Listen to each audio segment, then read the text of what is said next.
by the way, if memory serves, and I don't know if it does, we've done Mad Max 1. Yes, that was a We Love Movies and Fury Road. So dig that up. And Fury Road, and we've done.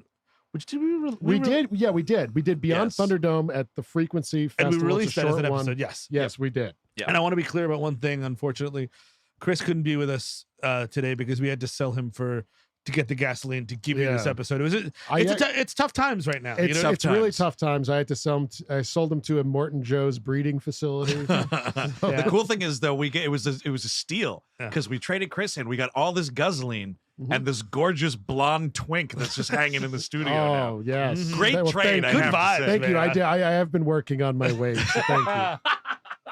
Sorry, dude, you're way too old to be a twink these days. I know. You're just a big blonde bear, dude. Yep, twink death. Anyway, here we go. Road Warrior. I love this intro with all of the news footage from the 20th century. Yeah, because it's like, it's all it's taken now to destroy all this shit that we have. For reasons long forgotten, two mighty warrior tribes went to war and touched off a blaze which engulfed them all, showing you how petty this shit is. Stop fighting, countries. Seriously. What are you doing? What are you shoving each other around? Honestly, the whole idea of nations is stupid. When you think about the fact that, like, there's millions of planets in the galaxy, you know fucking aliens are out there some way, just to be like, oh, my country. No, we're a planet, man, and we got to start thinking like it. You're talking about one world government? I am, but in a good way. I'm trying Star Trek way. To brush up on my goddamn Louis Strauss. Oh, yes. Yeah. Or Left Behind, dude. That's what they're always worried about. Is the one world government. They're worried about that in the Left Behind series, which is about people being raptured on an airplane. Yes, right? yes. And then they're like, uh-oh, this is going to lead to a world government? Well, no, I think it's before that starts to happen. Like, as that's happening. Obamacare first. God's like, let me get my... there's one world government. Ew, let me get all my precious little babies out there. And then all the devil people are like, and the people who are kind of like middling get to have to deal with the one world government. I like that God just kills you to save you. That's pretty cool. My special little babies. Yeah. My special little babies. Let's go suck on God's big nipple. Let's all curl around it. God's big nipple. Didn't they shut that place down? I mean, you're like curled up next to it like a litter. You and all the others.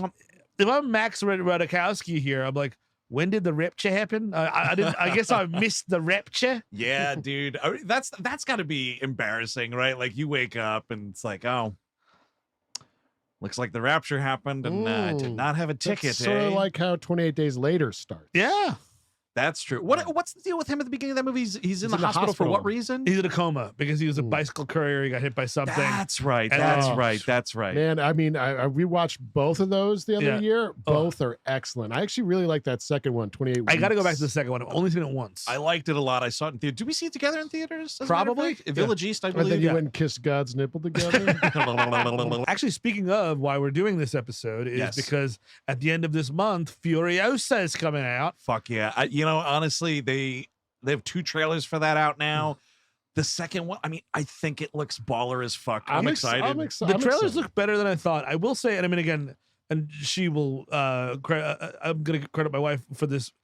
She brought up something that I found interesting, and I think because and this will actually get us into the Road Warrior, which is good because that's what we're talking about. It's all right, Steve. We got all the time in the world. Every Mad Max movie is like almost a totally clean slate from the last one. Yes. Right. Wherein not just like from like a storytelling perspective, but aesthetically, the colors, the music, everything is totally different.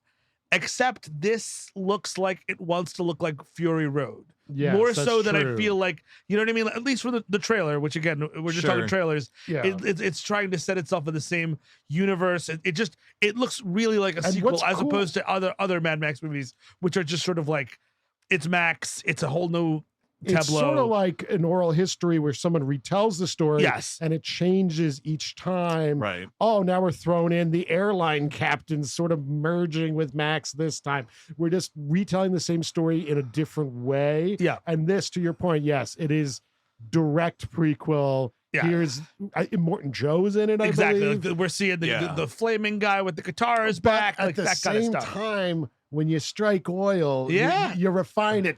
Good. Junga. Whatever that. Well, because I would noise is. argue, a lot of those differences between those three original movies and then indeed into Fury Road, it's all just a higher budget each time, exactly. You know, so that money's playing a part in it. I mean, I feel like, yes, there's definitely artistic decisions that go along with it, but like, for sure, the money is the big thing. Yes, so then and obviously next time around we get Tina Turner hanging out because we got that we got Tina Turner money. Yes, we have Tina Turner money, and we've got stuff like her big apartment that she's got in Thunderdome. I mean, Thunderdome itself, like all of that stuff. Yes, big set piece kind of things.